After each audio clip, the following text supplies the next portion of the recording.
Good afternoon, Bearcats. Thanks for having me tune in from sunny Sao Paulo, Brazil. I'm sorry I couldn't be with you today, and I know you're all looking snazzy, but I don't have the opportunity to wear my Bearcat stuff down here in Brazil as much as possible. So I thought I'd put on my UC attire to give my little talk today.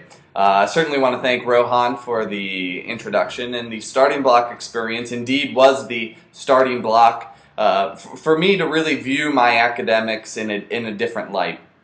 Being an accounting major, I often viewed accounting as an application of a set of rules, and the starting block experience changed it more into how is accounting a great macroeconomic driver.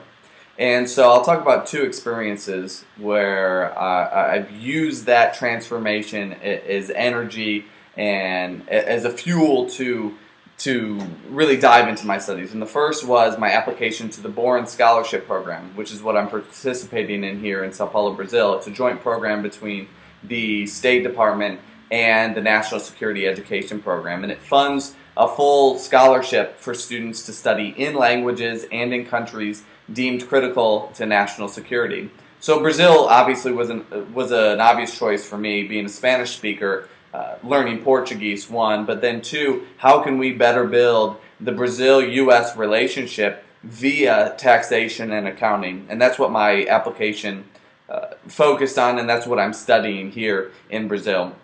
I also learned this past fall that I would be UC's nomination for the Rhodes Scholarship. And the Rhodes Scholarship really prompts its applicants to have an intellectual conversation regarding how can we fight the world's fight, is what Cecil Rhodes said. And so again, I used accounting as the focus, noting that we currently have very important things such as human capital or pollution that need to be implemented as externalities, be internalized into the accounting model. We need to build a more sophisticated accounting model so that better decision making within our businesses, within the public sector, within the private sector can be made. And so my Rhodes application really talked about accounting as a fuel, as an energy for collaboration across borders, and how a worldwide accounting model that captures these types of events and this type of information would be an opportunity for us to stimulate economic development. So those are two very research-related academic experiences that I've had within the Honors Plus program. The support the program has given me has been incredible, not only in the application process, but also connecting me with people across the world to complete my academic research. The program is second to none when it comes to connections, and I certainly have much to thank for Honors Plus giving me the opportunity to complete these. Now, in the application process, one of the things that's always brought up and that I've completed in the interviews is what leadership experience do you have that proves that you can be a world change maker?